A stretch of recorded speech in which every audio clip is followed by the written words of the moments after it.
Hi everyone, it's March the 4th, 2017, and today I'm going to talk about what I remember of my DBS experience.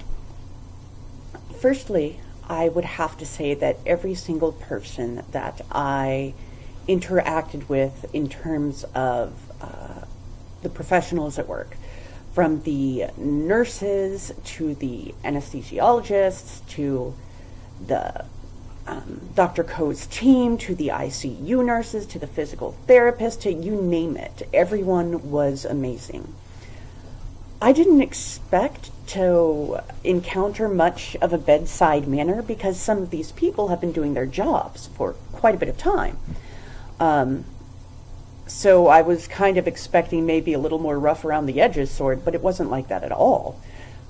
Everyone was very thoughtful, very reassuring, very descriptive, because that's what I wanted. That's what I requested. I find that the more details I have, the less anxious I get. But it was intense. Let's see. First, they took us back into pre-op, and my boyfriend was able to stay with me.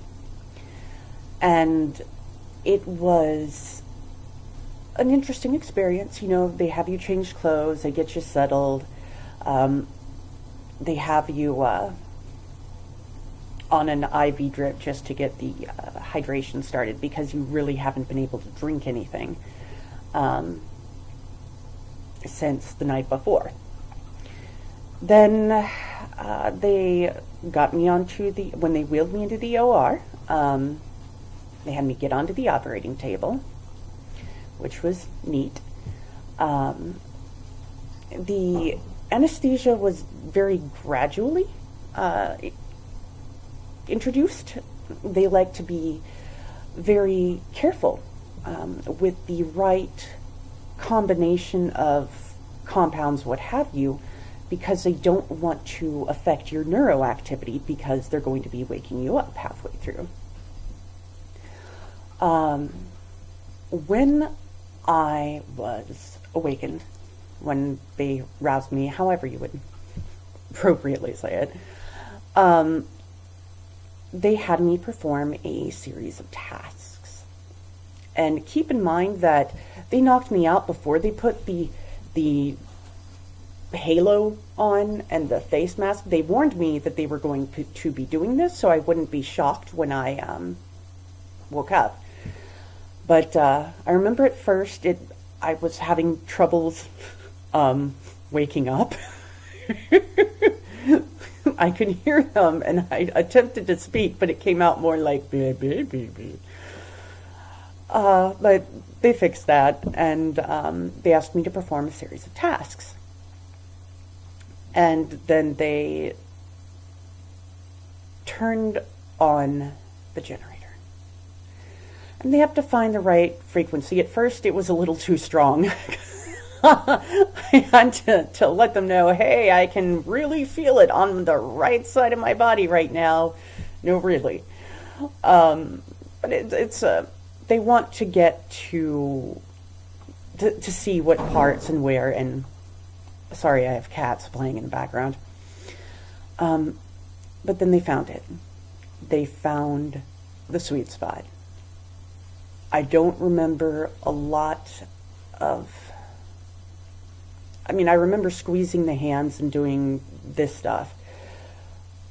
But what sticks out in my mind the most was the moment they had me raise my hand and it was still. I cannot even begin to describe what that was like. I haven't had still hands since I was, 8, 9. And at the age of 36, it's not something you thought you'd ever get to experience again. But that was great. They found it. They did a few more tests, because I offered to be a help with the research. They were going to initially install an extra electrode, but because of my back problems and I foresee in the future needing MRIs, we decided not to go with that route, but they just instead placed temporarily an extra electrode on my brain to measure the responses that they were receiving when they had the generator turned on, and seeing what parts of my brain reacted and how and why. And so I was glad I got to help out with that. And they removed it, and I was out for that, but they closed me back up. I remember coming to in the ICU. It was intense. They say that you don't experience a lot of pain with this. I call bullshit. But the pain is only intense for 2 days. That's it. For about a day and a half from about 6 p.m. to 1:30 a.m. I was I wasn't constant, but it was the first time that I experienced pain so much that I vomited, but they couldn't explain whether it was the actual pain or just nausea caused by other things. But that was treated, and they got on top of that fairly quickly with pain meds and anti-nausea medication. So what I failed to say during all of this is that they wake you up every hour on the hour to go through a series of neuro tests.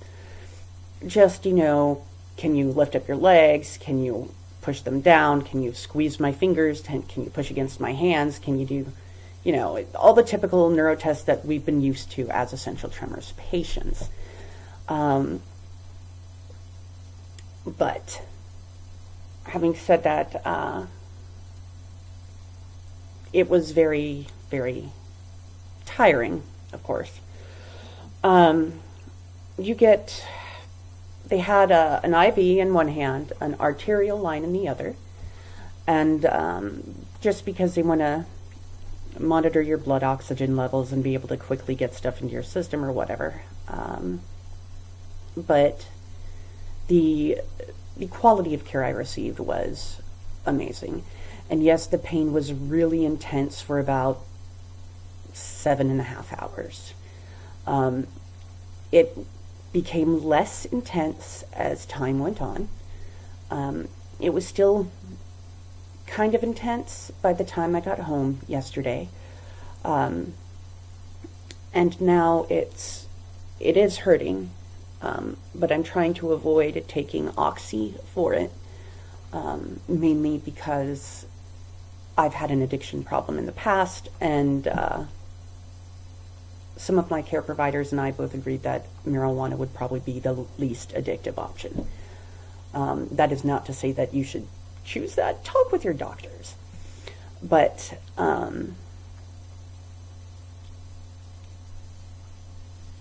I just can't really